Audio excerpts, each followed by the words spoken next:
on, beautiful people? So the Real Housewives of Atlanta season 8, episode 6, I think. Y'all, I know I'm late coming to the motherfucking party, but ThickChickVlogs is hither. Okay, girl? I have been watching the Real Housewives of Atlanta all flipping day, okay? And girl, I done got my motherfucking life. I know some people been side, and like I got my notes, but I'm gonna be all over the place. I'm gonna tell you that right now. A lot of people been side-eyeing Kim Fields, saying that, you know, she's just too, you know, she's too emotional and shit like that, and she really shouldn't be on the show, and she know what she was getting herself into. I agree, but at the same time, I enjoy Kim Fields on this show, okay? I'm going to explain to you why before I get into the whole little situation, the spiel of the entire episode. Kim Fields is so ThickChickVlogs. I am Kim Fields to the heart. The whole crying and all that type of stuff, feeling awkward when you're in certain situations. Kim Fields is more of a shy, reserved person.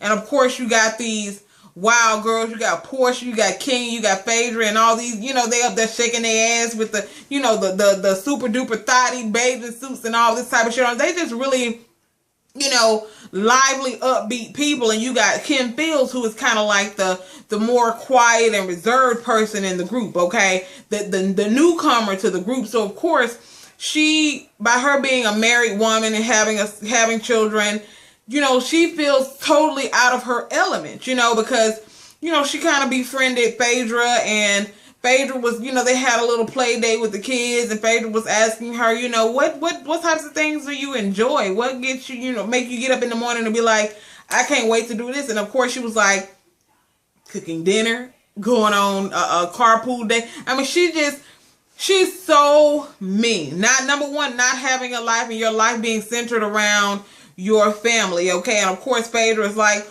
well, what about what makes you happy? And sometimes you totally, you know, you lose yourself in a lot of situations. So I'm so Kim Fields, and like I said, I absolutely love the fact that they actually put her on the Real Housewives of Atlanta, even if it's just going to be for a season, because I don't see Kim Fields being on the Real Housewives of Atlanta for any more seasons. Just saying, I'm pretty sure once this season is over and done with, somebody else going to be standing up there with a peach.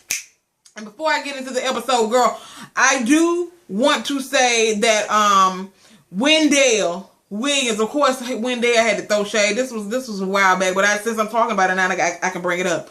Wendell Williams threw a little bit of shade when he was saying that, of course, everybody was standing up there looking all glamorous and things in the opening scene of the, you know, the Real Housewives of Atlanta, and basically Kim Fields was just standing there looking out. You know, she was kind of low-key side-eyeing her, but Wendell, you got some motherfucking nerve, because I done seen a lot of photos of you on the beach, okay, in your bikini, okay, with all kinds of loose skin and shit hanging, and with your dang tucked up in your asshole, baby. Yes, I done seen plenty of unflattering photos of you, so don't go there, okay, girl? Don't go there, because I'm pretty sure Kim Fields can run circles around your ass, so do not go there, okay? Regina can run circles around you, so don't try to shade her, girl. Because y'all know Wendell, I ain't got nothing for her ass. Her ass.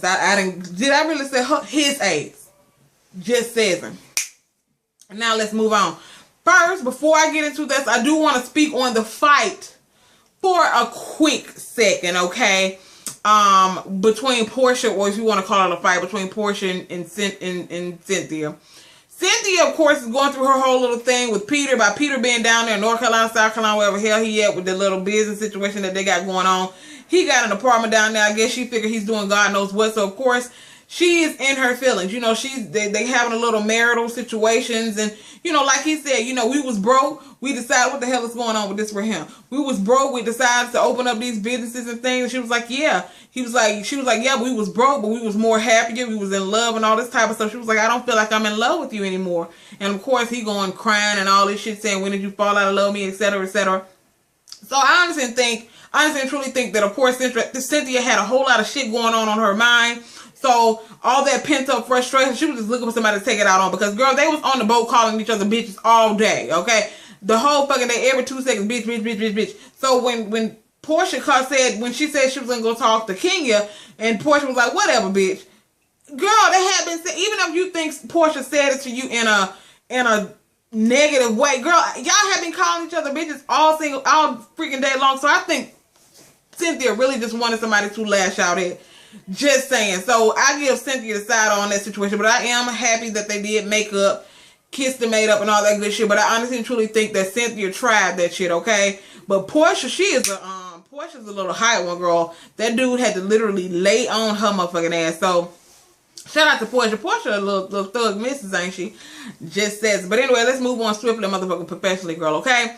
So like I said, basically this episode centers around Kenya and Portia decides that they want to plan a trip to Miami. Yes, the two people that you probably would have never in a million years thought would plan a trip together. Yes, Kenya and Portia planned a trip together to Miami with all the girls and all that good old shit. Because after everything that happened, you know, I guess on the boat, they decided that they wanted to have a more laid back situation and they wanted to try to do things all over again, okay? So like I said, they planned this trip, and of course, everybody's packing up their things and everything like that. And Kim is, you know, she's kind of, she's going, but she's a little reluctant because, again, she's like me. You know, she's not used to being around these wild and crazy girls who are doing all this, you know, really just, you know, just being overly, I'm not going to say hard, but they just real rowdy and stuff. They just, you know, having a lot of fun. And if you're not used to that, it can make you feel a little bit uncomfortable. So, of course, you know, she's sitting there. Her son basically telling her, look, mama, you going to take the book so you can read to him. He looked a little, I don't know if y'all noticed that, but he looked a little big, okay? He looked like he was probably, how old that boy is? About 10? I don't know, talking about something, you going to take the book so you can read to me on Skype. I think that's cute, but damn, he a little big for you to, you know, you can be without me for 2-3 days without me reading you a book. Just saying, okay? But anyway, like I said, he looked big as shit, but he wanted to take books and shit, reading books and shit on FaceTime, which is cool, okay? So, of course, Cynthia decides to invite her new friend, Tammy, and Tammy is that one goofy friend everybody got in their group that's, you know, like I said, everybody got that one pretty friend, everybody got the goofy friend, everybody got the thick friend, the fat friend, or whatever you want to call it, friend. Everybody got that one specific type of friend, and Tammy is the goofy friend. I really think she's a little quirky, but she seems to be a cool person, okay? A little shady, a whole lot shady, but she seems pretty cool. And like I said, Cynthia's new friend, girl, like I said, all this goddamn scripted ass friendship types of stuff, because I'm pretty sure but then again, I ain't gonna say she didn't know it, because I really don't know their background, but I'm just saying she probably ain't know that motherfucker before this whole little situation right here, just saying. And then, speaking of Tammy, since we own Tammy, because like I said, y'all know I'm gonna go around in circles and shit, since we own Tammy, please explain to me why they was on that damn boat before Portia and them got the final, it was before Portia and them got the fight. Why the fuck was she stalking Candy? Talking about my son. What did she say? Her son or her nephew or something? I want you to work with him in the studio. And Candy was like, Candy thought to herself, motherfucker, I don't know you like that. You don't need to be talking about being in nobody's studio unless we talking about a budget or something. She was like, I don't know you like that. Okay, why you trying to be on the come up and shit? She totally starstruck. She like that dude that I don't know if y'all heard about this. Rick Ross done went and locked the motherfucker up. Some dude done went and left his damn mixtape on Rick Ross doorstep, girl. So Rick Ross, of course, had his camp called the dude. So the dude probably thinking to himself, ooh, they like my mixtape. Y'all want to work together? Where you at, bro? Met up with him and served his ass a motherfucking summons for trespassing. Motherfucker, you just because I'm somebody, you can't come on my damn property just laying down your mixtapes and shit. I'm not trying, motherfucker, no. If anything, you showing up and fucked up now. Ain't nobody finna work with you because you stalker type, okay? You just coming up to somebody's front door, leaving your mixtapes and shit on folks' front door. You can't do that type of shit. That is a security risk. No, negative. Okay, so, bitch, we just went into a motherfucking rabbit hole talking about Rick Ross, and we was just talking about motherfucking Tammy. But we talked about Rick Ross because Tammy was being a little pushy, when she was talking to Candy, talking about she wanted to be in the studio and all that type of shit. All right, so like I said, Cynthia, Tammy, and Kenya are in the car headed to the airport. So when they all get in the car or whatever, at first Kenya did kind of side eye. You're talking about, side eye. Tammy talking about she want to bring her strays and all this type of shit. Whatever, it don't really matter. But Kenya's telling half truths and shit. Tammy's basically telling her that she don't think that Sheree would have married Bob if Bob wasn't playing for the Falcons, okay? But of course, Kenya hears what the fuck she want to hear. Always. And of course, Kenya wants to be a messy boots because that's who the fuck she is. That's why I said it's kind of making me kind of side-eye, even the fact of wanting friends, female friends, maybe having a couple of good girlfriends to maybe, you know, go out with from time to time if I, you know, need a good girlfriend or something like that. Somebody to confide in every now and then. Not all my business, but some of my business. You know what I'm saying? Just to have a female's ear. But seeing motherfuckers like Kenya and shit like that, that's just too messy boots for me. I would like to have that type of friend like Kim feels. But, you know, those are few and far between. Like a lot of people say, if you can find you one good friend in your lifetime, you winning, okay? But just saying. But anyway, like I said, they get to Miami and all that type of shit. And, of course, they're picking out rooms. They decide to give Candy the master bedroom. Of course, Kim being weird again. She decided she wants to sleep in there on the couch, girl, even though it's a room for you, boo. You can have a room, but she wants to sleep in there on the couch, which is cool, whatever. So they decided they're gonna, you know, they want to get dressed because they going to dinner and all this good old shit. And bitch, I thought it was so damn funny. Because of course, Tammy, and I might be skipping some shit, but it really don't matter. I'm just touching on the shit that I want to touch on. Tammy put on this red, like, spiral-like dress, girl.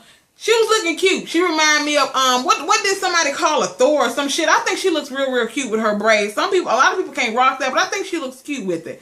But she had on this cute little red dress, girl, and she put on these damn, like brown fucking slide-in shoes with a little heel on them, girl. That shit. Now, when Phaedra said that shit remind her of some Muse or something, that Jesus, when Jesus was in the main, and Jesus was coming to something, she said, girl, that stuff did remind me of like some hooves on a animal. It honestly, truly, it totally didn't go with the dress. But like I said, she seems to be the goofy friend who probably just really ain't that into fashion, which is cool because I'm not that into fashion either. But she seems to be that person who probably ain't into fashion. She wanted to kind of dress up and thought it was looking cute, but it really wasn't, girl.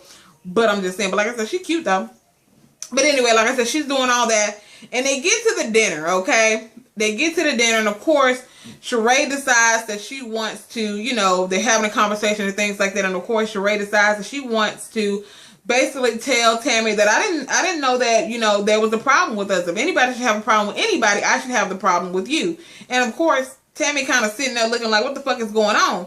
Meanwhile, you know, of course, they're going back and forth, and the whole time, King is sitting her ass over there looking like, oh my God, I can't believe this going on. But bitch, that's what you wanted to happen. You wanted some drama to ensue. That's why you even went back and told Sheree what Tammy said. You wouldn't have went back and told her what she said if you didn't want her to say anything to her. You even said to her, just don't get the kicking like Cynthia did with Portia. So you was being messy from the gate, okay? But of course, Tammy tells her, look, I ain't got no problem with you. And of course, Sheree sits there and tells her what Kenya said. And she said, that's not what I said. Because apparently, Kenya told Sheree that Tammy said that she told Bob to divorce her or some shit. But that's not what the girl said. The girl said she doesn't think that Sheree would have married him if he didn't play for the Falcons.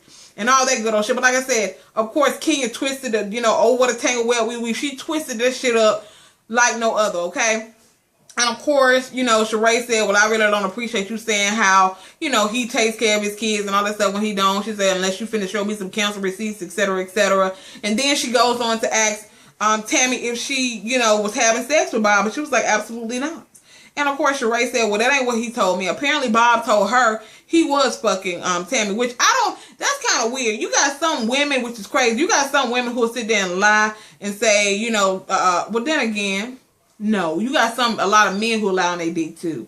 So, but I'm not understanding why somebody would tell their wife, yeah, I'm sleeping with her when they not. That's a weird, unless he really wanted to be out of that shit. Why the fuck was a man lying and say he's sleeping with somebody when he really not? That's weird. Don't y'all find that to be a little odd? What the hell's going on here? I don't want that to fall on my neck. But don't y'all think that's a little weird for him to lie and say he's sleeping with her when he really not? I thought that was a little weird. I don't know about y'all.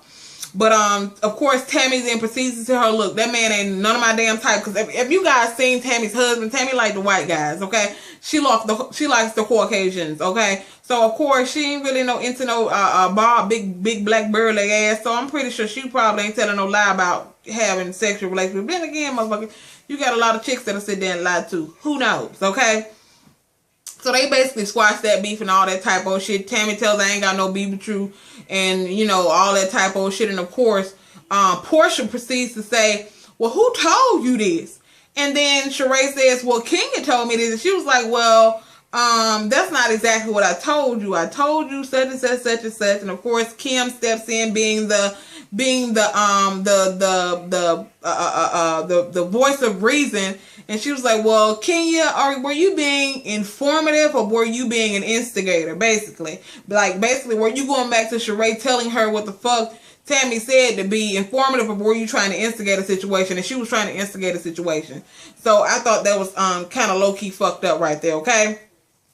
All right, so all that shit happened and all that good old shit. They like I said, they eat dinner and they do all that good old shit. The next thing we know, okay, they go and put on their little thotty bathing suits and shit like that because they finna get on the boat and they finna go dancing and doing a whole little thing. When I tell you they had on some thotty bathing suits, girl, bitch, when I tell you I wish I had that type of a body where I can, look like that and shit. I really honestly truly wish I had that type of body where I can wear those little what the fuck they call, where they had the bathing suits on with the ass out. I thought that shit was hot as fuck. It was thotty as fuck, but girl, I like that shit, bitch. If only I could put on some shit like that, but girl, I ain't trying to get nobody no motherfucking heart attack, just says them. And then again, did I say it was having dinner? I don't know what the fuck they were doing. They was having drinks, girl. They wasn't having no goddamn dinner. They was having drinks. That's what the fuck they was doing. But anyway, like I said, they was putting on their little bathing suits and stuff and all that type of stuff. So they living it up, and Kim over there calling her husband and like kids because that's just the type of person that she is. Like I said, she just really ain't into it. She really ain't. She really honestly truly is not into it. Just saying. So they turning up, like I said, they get their little bathing suit, they get on the boat and they going to, Miami to do some dancing and all that type of shit. So they dance, and of course Portia meets up with this little Latin Spice dude, and they having a little bit of a conversation, and she decides to invite the dude upstairs where they actually having their dinner. I was saying dinner earlier, but they was having drinks. But she invites the dude up, and where they having dinner and all that type of shit. So as they're just, getting ready to go up to have dinner, Phaedra spots Kim, and of course Kim is crying again and saying that she misses her man or her kids, and she just, again, Kim is super emotional in this entire episode. I mean, she's just all over the place, y'all. And again, I am totally, I am Kim feels to the heart. So I can totally, it may sound weird to y'all, but I am her. Okay, just saying. And of course, Phaedra talks to her and, basically tells her that she understands. And Kim is telling her how, she just feels weird and she wishes that she can have that type of experience with her husband and all that type of stuff, and he could be there.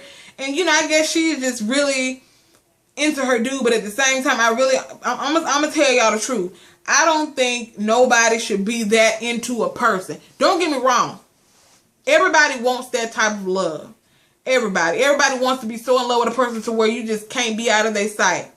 But at the same time, if your marriage defines you, like if your marriage is what defines you as a woman, what the fuck will happen to you if it don't work out?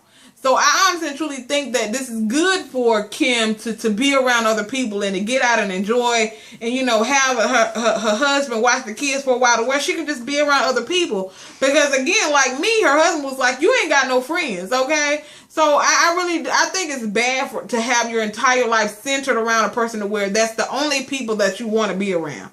Don't get me wrong, I might sit there and tear up if I had to be gone from my folks for too long, but at the same time, I'm not going to sit there and be like, I don't want to be around nobody but my family. That's definitely not the type of life I want to live, just saying. So, I really think that it's good for her to be around other people because you definitely don't want your marriage to define you, because again, if your marriage doesn't work out, what's going to happen to you? Okay, if that's what defines your life. So, I love how, Phaedra was talking to her, telling her, about Apollo being in jail and things like that, and how she misses him sometime during Father's Day, and, when little shit breaks around the house by being little stuff that a man should do. Of course she misses her husband, but at the same time, like she said, she can't sit there and dwell on that shit, because at the end of the day, she know that she can't have him. He in jail for how many years? He got 8? Okay, he in jail for all these years, so she know that she can't sit there and dwell on that, because hell, she got to keep going for her, her and her damn kids. So, I guess, basically she's just trying to tell Kim that she can understand where she comes from, because, she was married. Well, hell, technically she still is married. Did they get a divorce? I don't think they got a divorce. But technically she's married and she understands what it's like to be in love, etc., etc. And she told her, she was like, let me tell you something. All the women over there, the ones that got husbands, I'm telling you right now, they probably can't even stand their damn husband, which is, it's a damn show. Of course, Cynthia can't stand her man. And I don't know what's going on with Ken and her boo. Of course, hell, he kind of, you know, made me kind of give his motherfucking ass a side out when she was in there doing her ultrasound. First and foremost, the doctor couldn't even hear the babies. She couldn't find the baby with the little Doppler thing.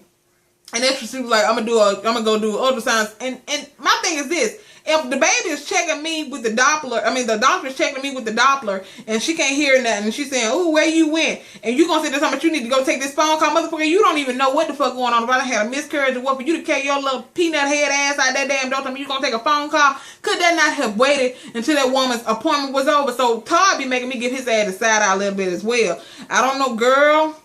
Just saying, okay? But, you know, Candy, she a little messy boo sometimes, too. Just saying. She be kind of making me give her a side eye in a couple of these episodes. But anyway, that's what's going on with that. So Phaedra's sitting there talking to her and telling her she understands and all that type of shit. And she basically said, you know, it's good for Ken to be out there so she can see ain't shit out here in the world. You know, dudes and all this type of shit. When you got a good man in your life, let me tell y'all this, ladies. When you got a good man in your life, you better keep him, okay? Or fellas, when you got a good woman in your life, you better keep her, because it's hard to come across somebody who will literally wipe your ass if you get sick. It's hard to come across people like that, okay? It's hard. So if you get a good person in your life who love you down to your funky ass underwears, hopefully your underwears ain't funky, but y'all get what I'm saying. Keep them. Okay, so shout out to Kim Fields for being in a loving relationship and having her husband and her kids and being happily, okay? Being happy and ain't got to be out there in them streets, okay? Shout out to her. Just saying, okay? So, that's what's going on with that. And eventually she gets it together and they go up to the little dinner thing and all that type of shit. So they show up to the dinner. Phaedra and Kim, they get, you know, Kim gets it together. And of course, Tammy pops up with her nephew and this other dude. Apparently the nephew played for the NBA. Well, then again, he don't play for the NBA. He in some sort of training camp. So, of course, when she pops up with this little NBA player dude, of course, Kenya's panties and shit get all kinds of wet, girl. She was like, ooh, he's so my type, you know, little young thing. Of course, you know, Stella's trying to get him up and groove back and get this little young tenderoni and shit, you know, get a rock star. But at the same time, I can kind of low-key tell this dude already giving her the side eye. Just saying, okay? And the shit that he gonna say a little bit later, bitch, got me the fucking gagging. Just saying. So that shit happens. And, of course, they invite, the Latin dude that Portia invited back up for dinner, and they invited these two dudes that Tammy had, you know, the one that she said her nephew and whatever, you know. They decided to invite them back to the house, okay? Because, of course, Kenya see this little young dude, and I don't know if she's just trying to get her rocks off for that night or what's going on, and she probably thought things were going to turn out a little bit different than they did. But anyway, they invite them back, so of course they all go and get on the boat and all that type of shit. And as they're sitting there, Portia decided she want to have this little game saying, I never, some kind of fucking game they want to play, girl. I didn't heard of the game before, but I ain't never played it. And while they're doing that, Kenya decides she wants to try to get the dude's attention, but when she tried to get his attention, she's snapping her fingers like, hey, you young buck, and all this type of shit. And the dude like, I know you didn't just snap at me. I know you didn't just snap at me. And everybody kind of like, oh, shit. Now, of course, Kenya probably thought this little young dude was probably going to be soaking all over her, okay?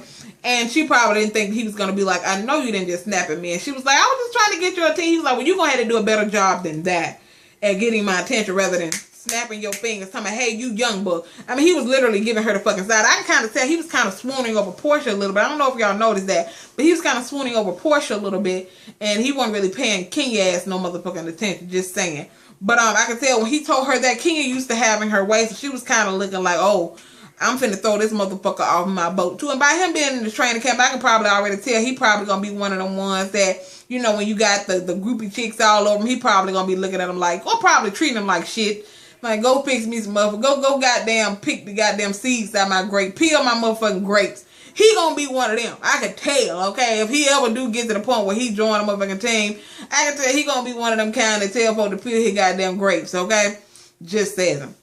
So I already know King probably gonna want to throw his motherfucking ass overboard because he done told her don't be snapping at me. You need to find a better way of trying to get my attention and snapping your goddamn fingers, okay, girl? So I'm excited about next week. Again, like I said, I thought this was a really, really good couple of episodes. Like I said, I'm just now catching up, and I'm really, really excited because I am absolutely enjoying this season of The Real Housewives of Atlanta because Kim Fields is on there. Otherwise, it probably to me. I don't know. Like I said, it's, of course, you got a whole lot of messy boo charades back and all that type of shit. Her and Chateau Charade that she been building for goddamn 4, 5, 6,000 years. And now you got Kenya who building some shit across the street that she calling the Moore's Quarters or some shit. She go, girl, okay? This is going to be an interesting ass season. Y'all let me know what y'all thought about this episode. And I'm sorry that I was saying that they were having dinner in the beginning, but they were just having drinks and they went to dinner later. So, y'all know what the fuck I was talking about, girl. Let me know what you thought about this episode down in the comment section below, and I will talk to you guys in the next video. Bye!